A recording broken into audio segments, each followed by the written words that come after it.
Welcome everyone out there in Streamland. We're so happy to have you tonight for Thinking About Magic with Kenton Knepper, Empowering Principles. You are going to love today. Wherever you are watching from, put in where you're watching from. We'd love to hear from you. We'd love to get your comments and your questions. We'll take those live on the air. And my co-host, Chris Heron, as Faust is here. Chris, how are you doing? How's it going? I see that we already got Gregory Dower online with us, so he's coming from Connecticut. But Braden, I'm doing pretty good, and it's quite the pleasure to be back on Thinking About Magic with you again. So thank you.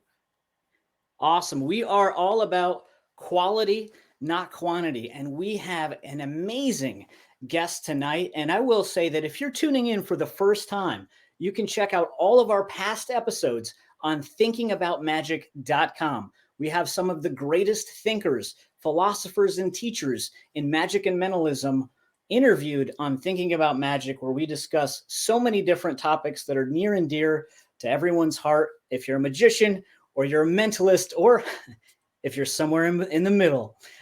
So, all right, we got Ralph is in. Wonderful. Wonderful. We got Tim. Yes, yeah, Tim, our good friend Tim. Oh, real quick, Braden, I just saw Tim at the Weekend of Wisdom in Las Vegas, and he did a fine performance the other night. So just wanted to give my shouts out to him and then Edward too.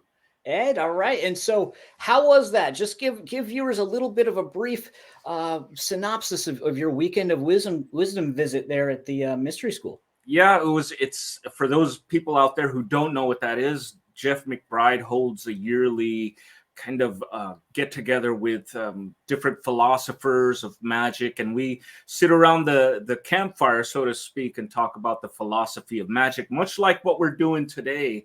But this is in person, live, and in a very, very, and Kenton probably is shaking his head there in the green room, but he knows that it's a very, very ritualized experience of magic, and it was just wonderful all around. Well, we are so glad that everyone is here. Tim, thank you so much. Thank you for joining us. And Jeffrey, please share this with your friends. Share this with your magic friends and your mentalist friends. We have got a great one tonight. And I will introduce, Chris, if you don't mind, I'll introduce Napoleon Ryan as our first panelist for this evening. Napoleon is an actor and magician from London. Napoleon moved to North America in 2010. And is now based in Los Angeles. Please, everyone, welcome Napoleon. Hello, everyone. Hello. Hi. Hey, Napoleon.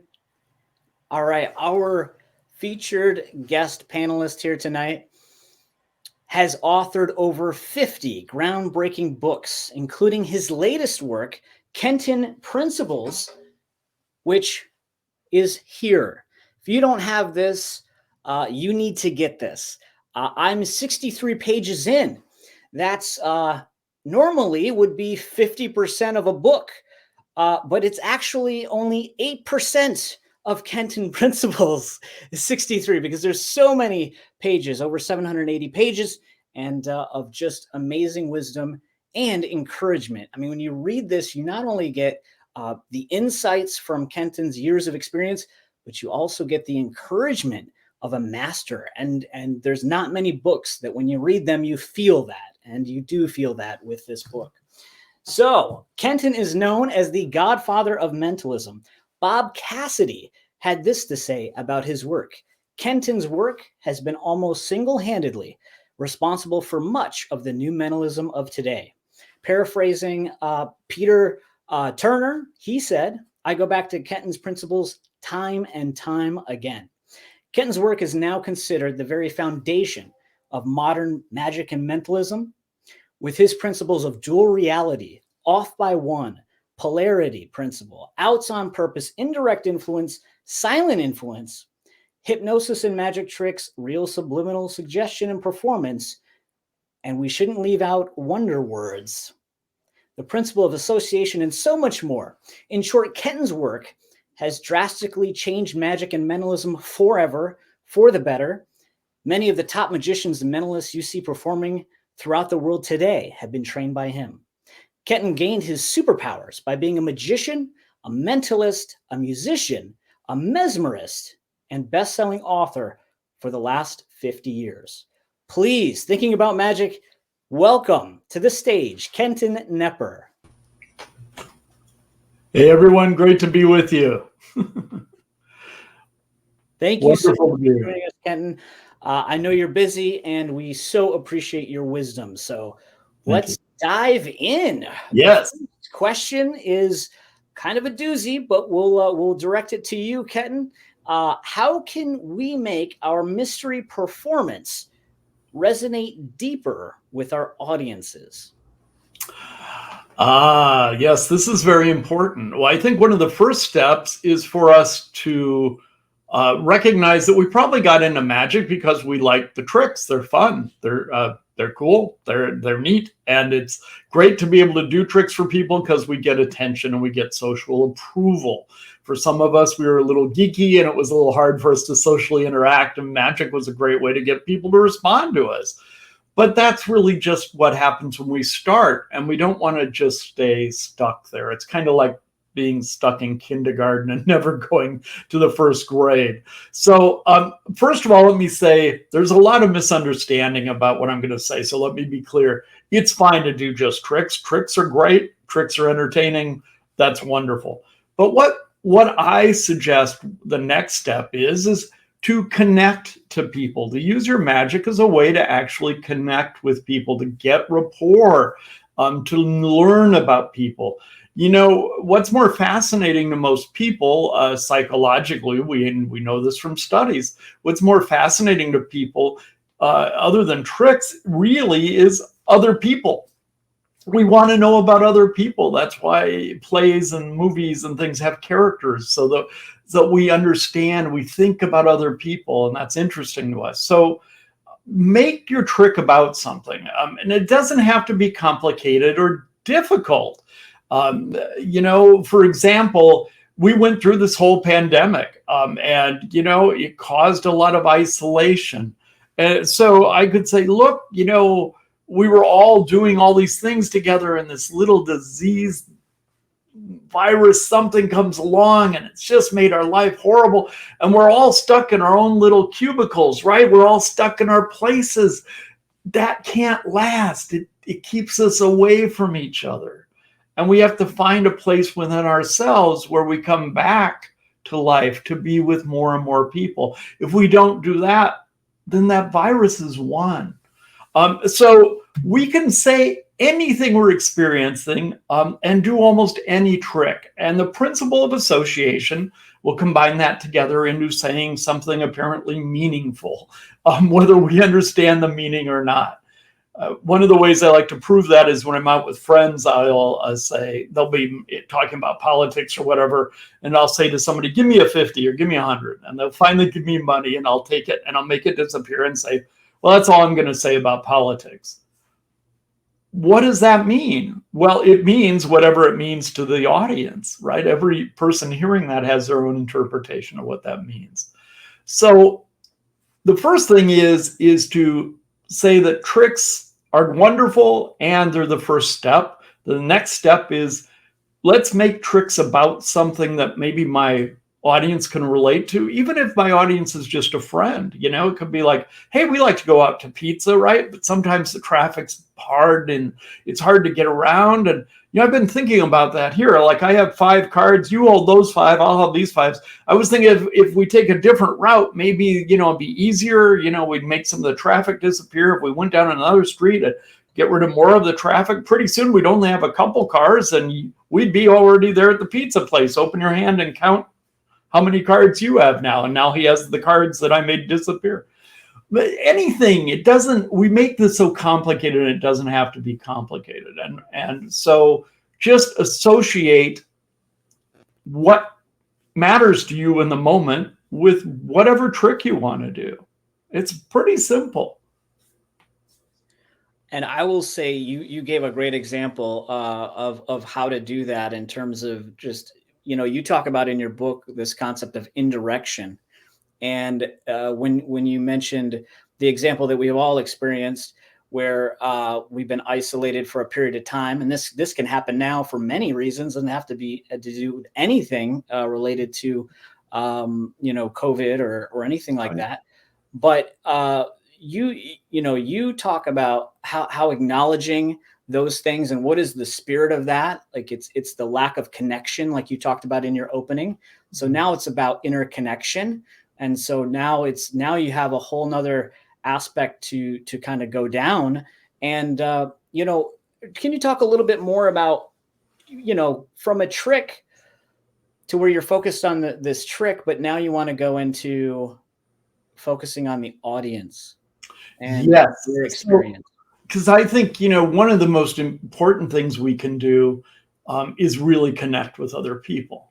If you think about any other art form you love, and I'm not saying magic or mentalism has to be art, but, think about any art form you love, such as music, right? We go to see certain kinds of music because they touch us. We relate to that kind of music for whatever reason. There's a power in it, or they say something we believe, or whatever, right? And that's why we like that band or that musician. Well, that's wonderful. That's great. We know that.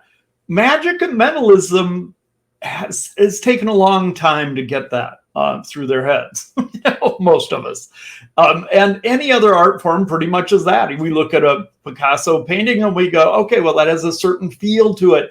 And you either hate or like Picasso, but there's a feel and a point of view about humanity and the faces and everything else.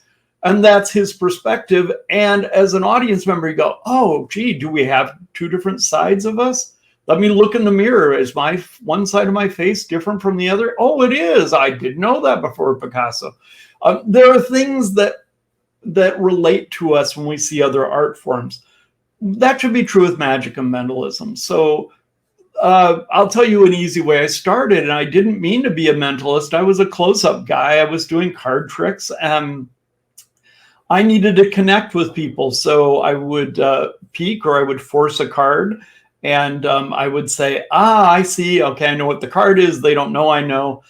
So say I noticed their card was the 7 of diamonds. And I would say to people, now here's the thing. You picked that card and you lost it somewhere in the deck. And I'm not going to try to find it because I can't do that. People who are better than me can do that. But I'll tell you what I do know. What I know about people is that who people are tells us a lot about what they do, right? And you strike me, I mean, we just met, but you seem to be the kind of person that's trying to find some harmony, to try to get things in better balance, to try to get things to be a little more stable and everything in line and in order. And that would be, and a lot of energy behind that. So that would be the number 7 symbolically. So my bet is you might have picked a 7. Now, don't tell me because I don't know yet, but I'm just telling you kind of what I learn about people. And you don't strike me as somebody, you're very smart, but you're not like stuck in your head. So you're probably not a club. You don't seem to be somebody out there digging ditches. So I don't think you picked a spade. You seem to be very nice and kind, but you don't strike me as being overly emotional. And it looks like you like nicer things, which would be a diamond. So my bet is, based on your personality, you probably picked the 7 of diamonds. What card did you pick? And people would be like, oh my God, well, what did I do? I spent 2 minutes doing a force or a peek. But it matters because it was about the person, not about the card. And so we can find lots of different ways to find little things to say about people, to talk about the person and not the prop. Props should, prop us up, right? Somehow we think, I don't know how we got to this point, but we took a pause and started thinking that a prop is something you rest on and then you sit back and watch the audience. And it's like, that's not how it works. They're supposed to prop up your story or prop up your point of view. And if you don't have any of that, you're just sitting there with like a table with nothing on it. And making it about the audience and what's the audience's experience with this. I want to go back to something that you had said, because you touched upon magic and art And in your book, it's very inspiring to read. And those of you who have the book know this. And I'm telling you, get it, because Kenton breaks down an amazing quote. Almost line by line, you break this down and you apply this to what we do, or suggest that we might think about applying it. I want to say that, because it's definitely not a preaching moment whatsoever. But this idea of magic as art can be one of the most divisive conversations with magicians. But it's interesting to note that all of the arts that you had mentioned, including music and the visual arts that you mentioned, all are recognized in institutions. They're recognized in schools. They're recognized in all these places, because somewhere along the line, one of the artists considered the fact that it could be art and people should care and make something that keeps this going. So I just want to put that out there, that there's a definite reality between how far those art forms went, probably by and large because they were considered art forms. Right. It again, look, if magic and mentalism is a hobby for you, that's fine. There's nothing wrong with that. And you should enjoy it and share it with your friends. And that's wonderful. It's still, if you do something for your friend, doesn't mean you can't connect with your friend. And instead of just saying, ta-da, look at how great I am, buddy, I'm better than you, you might do something that is about your friendship. And they're going to remember that a lot longer than the time you did a trick that built up your ego, right? When we look at anything else in life, let's say we go to the grocery store and somebody's there going, there you are. I was as efficient as possible getting your groceries down the line and put into the bag, didn't I? That's right. You're welcome. Well, okay. But I'm not really thrilled with that person, even though they did a good job. On the other hand, I might go to the grocery store the next day and the person's a little fumbly and a little slow, but they go, it's just, I'm really happy to be here. And thank you for your patience, but I really appreciate that you're a kind person and you're with me while I was struggling with this a little bit, but I hope you have a wonderful day. You just seem like you're glowing this nice, wonderful, radiant energy. And I really appreciate that. And it's nice to see customers like you. Well, who am I going to want to go see again at the grocery store? Right. So let's do that with magic and mentalism, right? It's let's be the kind of people we go, oh, I want to see that person, It's really the performer's paradigm. Yeah. Yeah.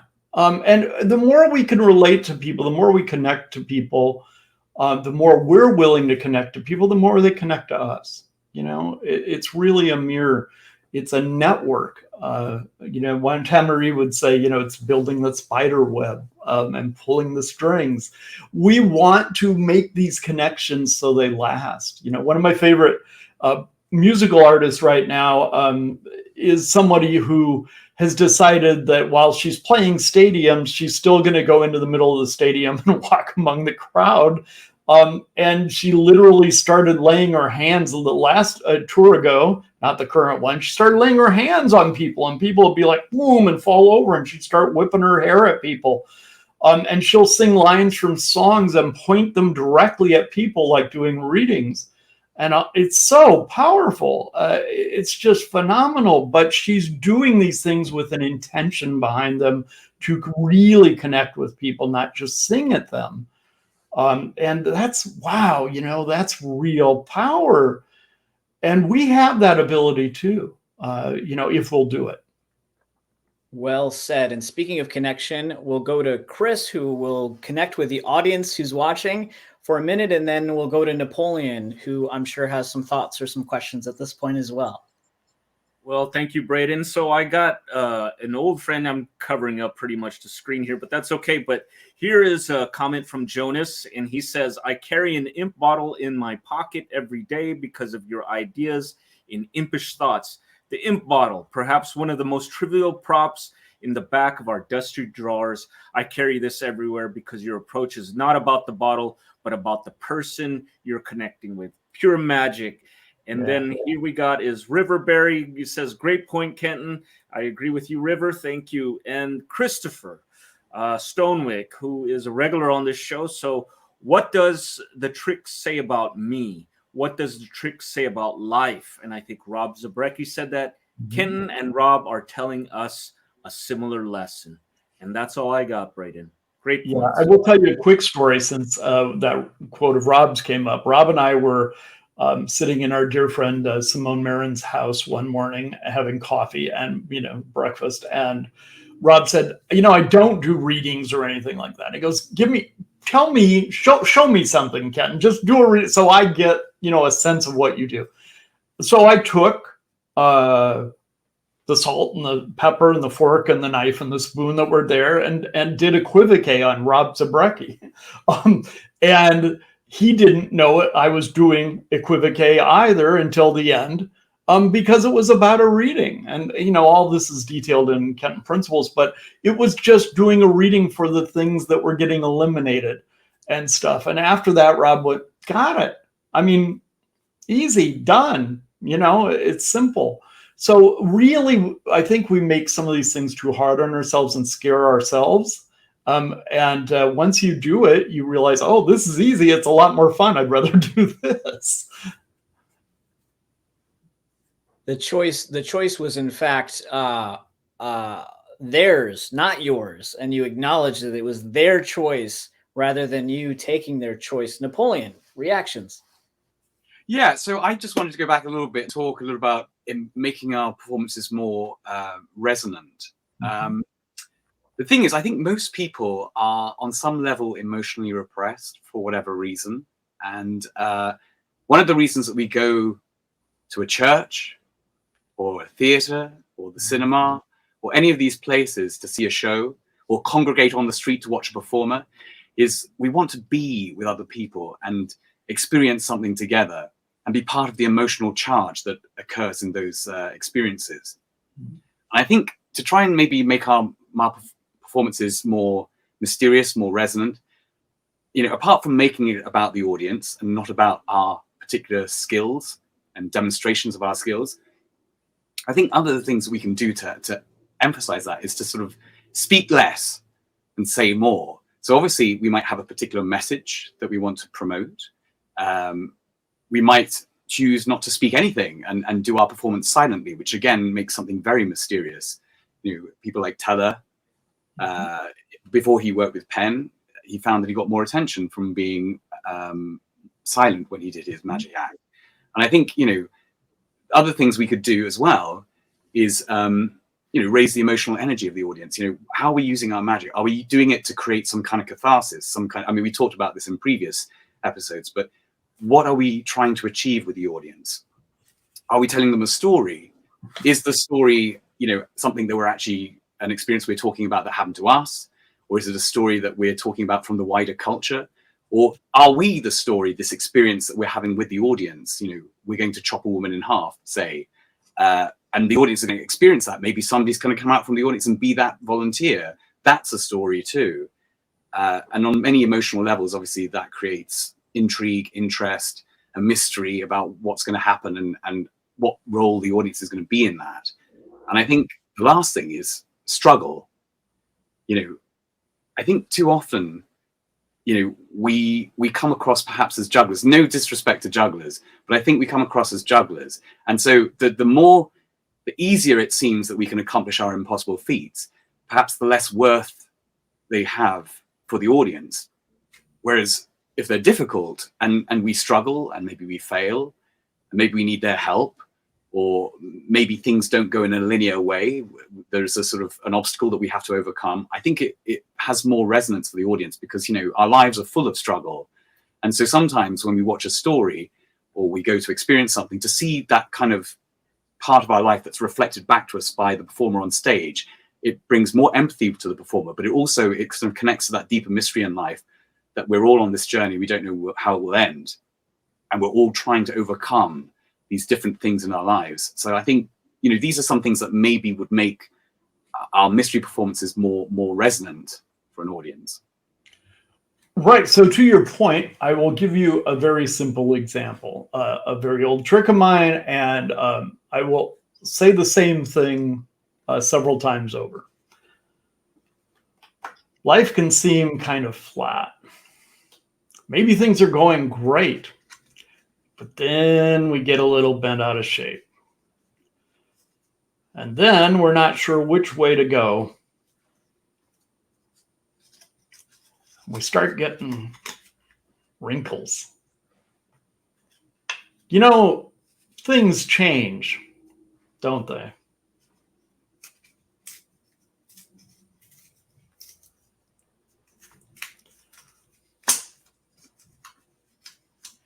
Things change, don't they?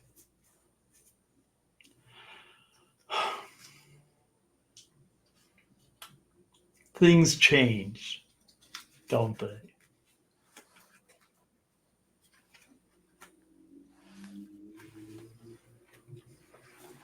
Wonderful. So now you got to break that down for us. That was wonderful. I mean, from a principle perspective, not a trick perspective. Yeah. So first of all, we think simply, what is it that I want to say? What is something that's universal that we can all emotionally relate to? Well, we don't like change, so things change, don't they? On the other hand, if you want your life to get better, it's got to change, right? So it can mean both. So I can take a simple phrase, something that's an aphorism or a truism, a statement that is a saying that everybody knows, and use that like a mantra. And just say it over and over and apply it to a trick I like. In this case, my particular torn and restored card. So it is a statement that we all can relate to on some level. Time is of the essence. That's another one I've used a lot. So things change, don't they? So at first it's things change, don't they? And then it's a little more of a frown and a little more of a feeling in my own emotional experience. We'll get to that in a second. That says, yeah, it hurts. Things change. Things change, don't they? And then broken in half. We know what that feels like when we're heartbroken or broken in half in life, right? So I don't have to say that. I don't have to say, look, I tore the heart. That means heartbreak. I don't have to tear the card and goes, oh, we're torn in part. I just have to say, snap. There's two pieces. Things change, don't they? And now I say it like it hurts and I'm a bit angry and I don't like this. Things change, don't they? And then I go from that to softening my face and giving a little kiss, a smile, and say things change, don't they? Like, see, come on, you know this. And everything's back together. So it doesn't take hard work. It just takes thinking for a moment about it, of what you want to say. Take a simple phrase that everybody knows and use that as your script. But then decide emotionally what it's about. So one of the things I'd like to get across is that when you choose to make meaning out of something, the quotient we usually miss is our relationship to what we're doing. Eugene Berger used to say, well, magicians have relationships. It's with their props. But we really don't. We mess with them, but we don't have a relationship. The way we have a relationship with anything is meaning and feelings. And so if we use like a torn and restored card and say, what is that feeling about? What is, as I wrote in the book, what is the spirit of that? Well, the spirit of that is something's whole and it gets ruined and destroyed and ripped. What in life is like that? Oh, lots of things in life are like that. Do I have to tell the audience what those things are? Maybe I will, maybe I won't. but we all know what the feeling of that is, what the spirit of that is. And we also know what the spirit of feeling devastated is, and then finding out over time that things straighten out and are beautiful again. And that's the experience of life. So I have to think what my emotional response is to the trick I'm going to do. And then it's pretty easy to put that into the trick. One last time, look at the difference. I won't even use the cards. I won't say anything now, but just watch my face and feel the emotions, right? Mm.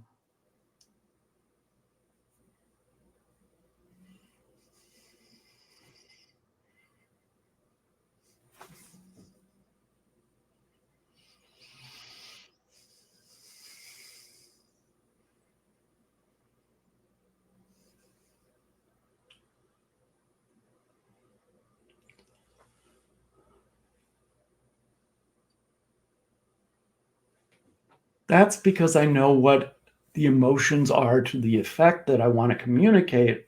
So the rest is being there and daring to put that into what I'm doing.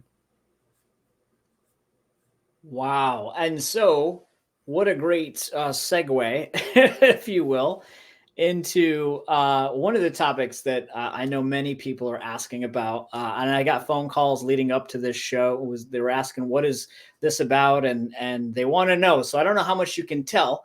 And maybe you can give some information later. But what a great example of doing something silently. Sorry, just send it out to everybody who wants to pay attention. Okay, go ahead. So could you talk a little bit about silent influence? Yeah, silent influence is not just for performers, although a fair amount of magicians and mentalists, Santiago here and a few others that are joining us certainly have been trained in it. Silent influence is the ability to influence people without having to say anything. Now it has certain simple, easy level intro kind of pieces to it, like what we just discussed, where facial expressions and those kind of things can make a big difference. But silent influence is a lot more than that. Silent influence is about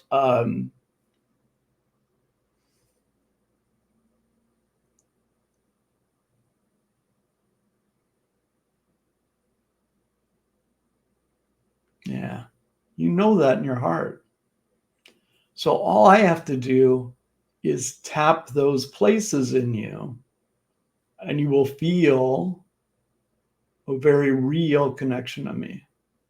And when you feel that very real connection, then anything's possible.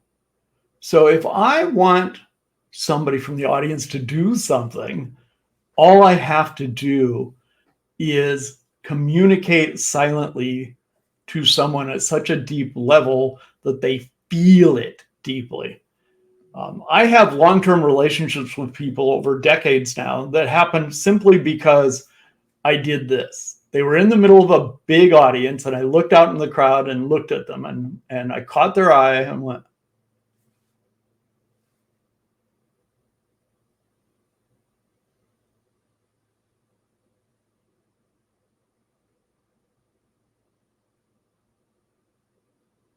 good.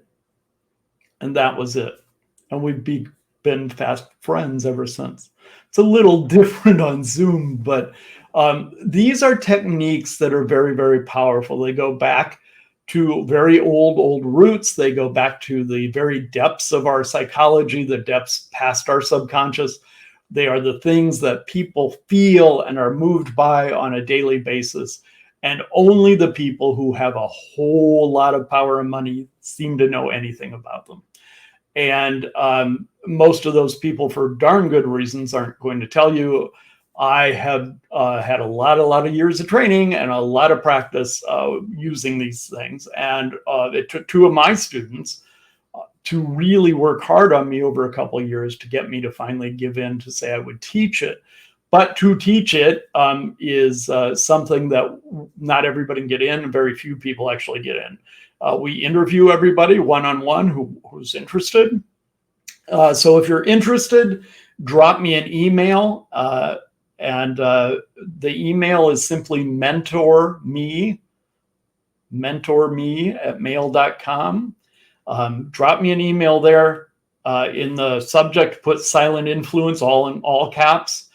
And the only thing you have to say to me is, I want to know more, and tell me your interest level from like 1 to 10. If you're going to say 5 or 6, don't even bother writing. But if it's 7 or above, then say, hey, I'm a 7 or I'm an 8 or I'm 11 or whatever you are. So give us your name at that email. Give us your name. Tell us you're interested. Give me from 1 to 10 how interested you are.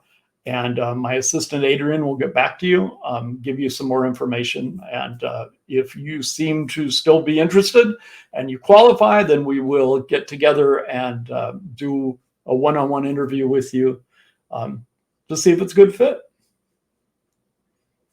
Wonderful. How important is it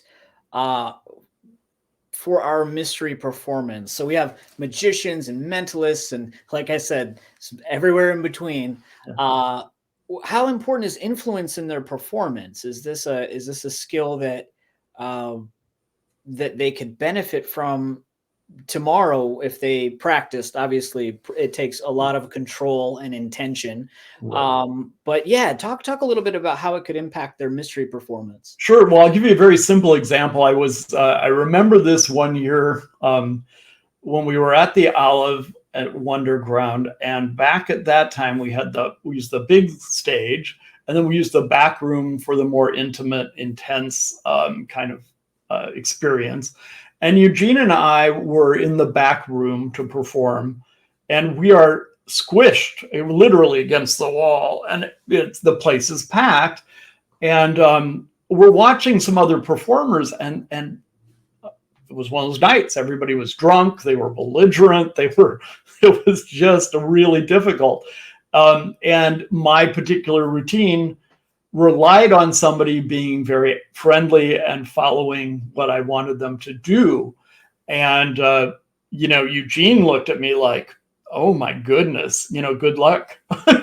Look at this crowd. And he said, I think I'm changing my routine. I'm going to do something else instead, which he did. And of course, everybody loved it.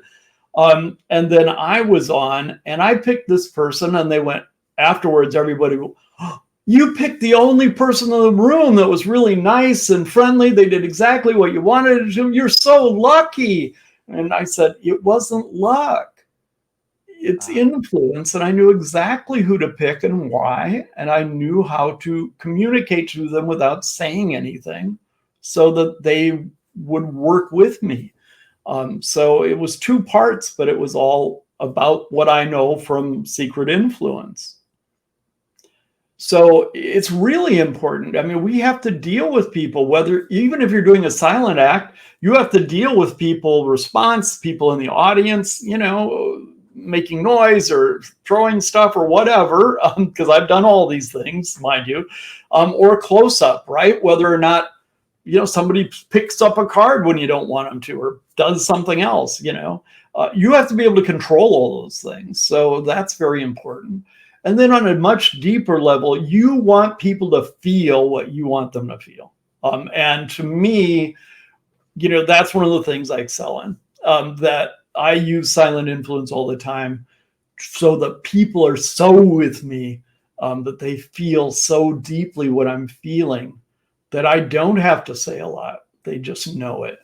And that's, to me, vital. Yeah. When it comes to, I'm just drinking this in, and I know we've got a lot of reaction. I'm feeling your wave, so I was just going to move you a little bit. Okay. Okay, yeah. Here, I know. Wait, hold on, Braden. Yep. Take your time. Yeah, just a minute. And I know that wait, hold on.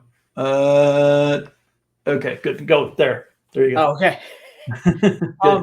Thank you for getting me. Yeah, you're getting stuck, and I wanted you to unstick for a minute. Okay. Thank you for getting me out of that.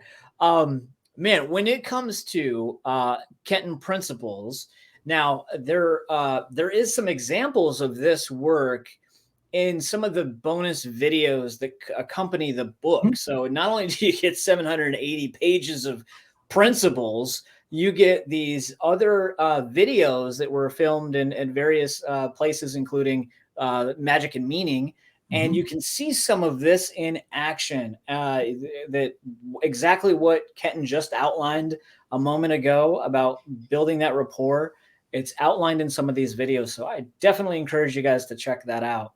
Now we're going to go to Chris this time. We'll do any thoughts that you have, Chris, and any reaction from the audience. And then we'll cut to Napoleon and let him chime in as well, because he's got great thoughts and great ideas. Well, I just wanted to say, Ken, you know, as always, it is just such a pleasure to hear the wisdom coming out of a true master. And I'm just, like Braden said, just soaking it all in. And we had a conversation prior, and I look forward to learning more. I can't keep up with these comments, though, Kenton, because you have quite the following here. So I'm just going to go through some. Frank Zanzani said, powerful magic indeed. And then Tim Converse, one of our good friends here, says, such amazing stuff. I love playing Silent Influence. And you mentioned that he was a student. And then Chris Stonewick said, you know, yes, not preachy at all. And I think this was in reference to your change phrase, repeating it over. And this is what Jonas put in there. He said, this too shall pass. And that is what I have, Braden. Back to you. Yes, I will say quickly about this too shall pass. A very good friend of mine was very fond of that phrase. He has passed on, but he used to say, you know, this too shall pass every time you had anything going on that was really struggling. And then, you know, when you were really up, he would look at you and say, this too shall pass. And it kept you in balance, because you realized, I will enjoy this moment and drink it in and not be sad about it. But remember, everything's not going to be this way all the time. So it's another wonderful phrase, right? That we all know, that we all can relate to. And we could use that with anything. I mean, think of a Matrix, you know, like the coins going to different places on the, okay, hey, this too shall pass. No, really, it's over here. Seriously, this too shall pass. Did you look? This too shall pass. See, it's all together. Isn't that pretty? This too shall pass. They're all back in the corners. You know, it's like people, whoa. Okay, did I have to tell them what that means? No. But by association, it means something. Wonderful. Napoleon.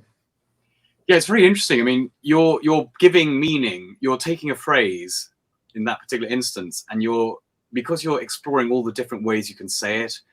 I mean, obviously, you may have worked it out already as part of the routine, but you're giving it new meaning every time you're saying it, and you're giving a different emotional connotation to it. And in context with the moment before, it becomes something different. And that's very fascinating. You know, way of taking something simple and investing it. And you know, it's like it's a bit like a musical theme in a way, where you take a theme and then you develop it. You maybe you don't develop it that much, but you add another texture on top, and the harmony's still underneath, and the harmony hasn't changed, but it has a greater resonance now that you brought the violins in, and now you bring the woodwind in. It's very interesting. You're creating more timbre, more texture, more emotional resonance. Yeah, so going back to the question that you were asking earlier about, you know, the importance of influence. I think, you know, we are trying to we're trying to put across some kind of big theatrical experience. It might be a very intimate theatrical experience, but we are trying to create something in the audience's perception. And I think obviously the more tools we have, verbal, silent, physical, mechanical, chemical, metaphysical, the better. And I think the only other thing I would add to that is that I like the way that Kenton's talking about how, even though you're putting out your own emotional connotation on whatever you're saying, there is this space in the middle where the audience can interpret for themselves what you're saying and what resonance you're putting forward, rather than, you know, telling the audience exactly how they should think. You're putting something out there, and maybe one person in the audience, when you say this too shall pass, thinks one kind of connotation, and then another member of the audience next to them thinks a slightly different one, and then the next time you say this too shall pass, maybe they have a separate one, but you're letting the audience respond in the same way that, when an audience watches a film, maybe the majority of them will have a certain emotional response to a particular scene, but there will be other people who have a different one, and there is an opportunity for people to have their own interpretation of what that experience is for them. Yeah, it really should be about shades. And I start with, here's what's important to me. Here's what I really want to say. Okay, as an artist, that's my job. Okay, this is what I want to say. Now, how do I say what I need to say, and say it in a way that no matter who my audience is, they can relate to it too? It is what Oscar Wilde used to say, that and I'm going to heavily paraphrase now to make it simple, but that art reflects the spectator, not the artist. The spectator makes the rest of the meaning. And you can see this all the time. There was an old line in a Pink Floyd song called "Wish You Were Here," and the line was a line that Roger Waters wrote, and it was about, you could have a walk-on part in the war or a lead role in a cage. And people of a certain age took that to mean, oh, see, you could, walk on part of the war where you go to war and you die. Or you could be wise, and go to jail for your beliefs and stand up for your beliefs. So it was very, protest against a war that was very unpopular. And Roger years later went, no, it's the opposite. It was supposed to be about, you people who just, opt for the cage instead of doing something brave like going to war. So thank goodness he didn't spell it out the way he meant it, or that song would have never been what it was to millions and millions of fans. You want to say what you want to say, but do it in such a way that the audience has to interpret it in a way that works for them, whatever that is. So we are going to do comments from the audience. Chris will bring those up, but while Chris is bringing those up, prepare some final thoughts as we close out this evening. We have touched upon many deep topics, and think about what your final thoughts are so far in the conversation that you want to take away. Chris. Yep. No problem, Braden. Yeah, just a couple of last comments here. I got one from Michael Smith. We all know our friend here. Michael Smith asks, as a retired psychotherapist, I am reminded again that often with my clients, the real work of therapy went on in the silence. Have you been trained as a therapist? And then going to Tim Converse, our good friend, the spectator is also giving it meaning. These are statements that trigger meaning in each spectator that is their own interpretation. And finally, Jonas says, art reflects the spectator. Well said, Jonas. And that's all I have, Braden. All right. Napoleon, we'll go to you first. Yeah, so I think if we allow for an ambiguity of interpretation, I think we allow there to be more mystery in what we do. Because if, I think there's a tendency perhaps to explain too much of what we're doing. And I think we do a silent act, for example, Jeff McBride's Rainmaker, it's this kind of ritualistic piece of theater. There's no real explanation. You know what's happening, but it's never explained. I'm getting water from the gods. It's something that we all know. So I think hopefully I'm saying a reference that most people understand, but it's not explained. It just happens. And on an emotional level, we feel that journey of the shaman, the priest, the figure getting the water from the sky and quenching his thirst and receiving the gift of abundance from nature. And I think,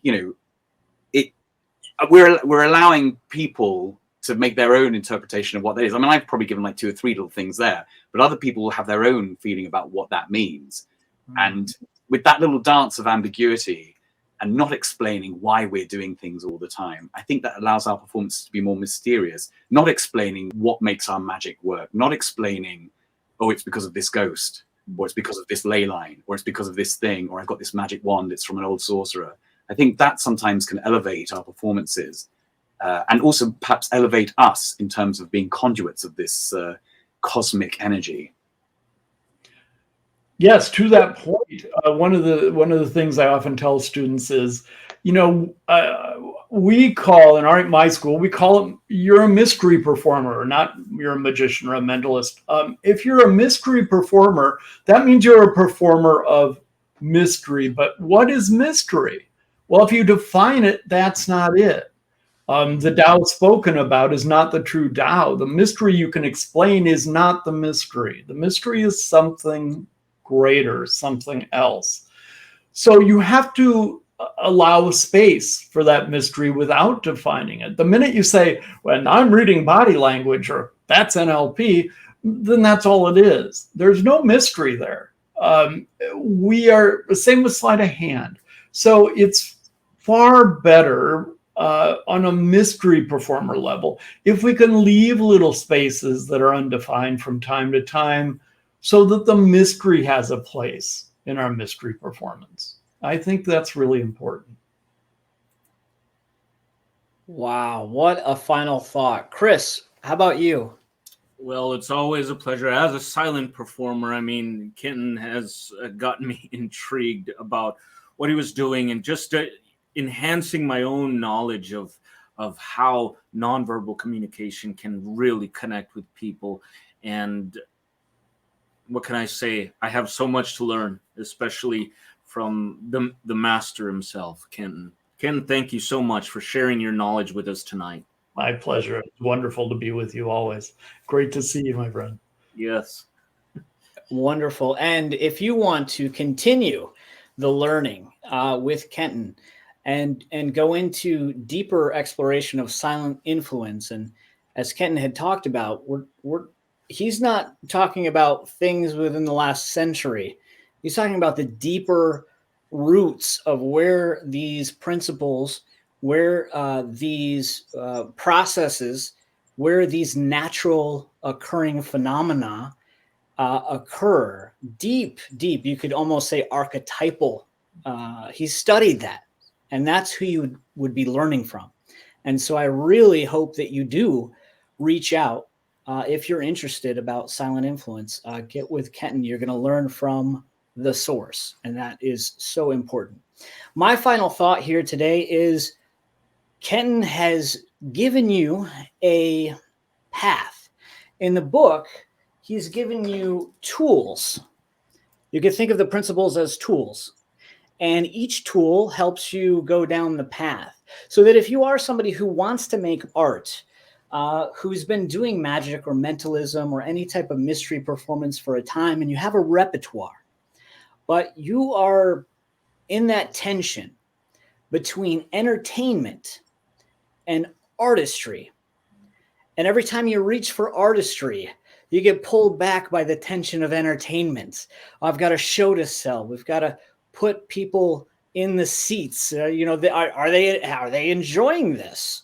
Are they getting their money's worth? Those are real considerations that we've all had.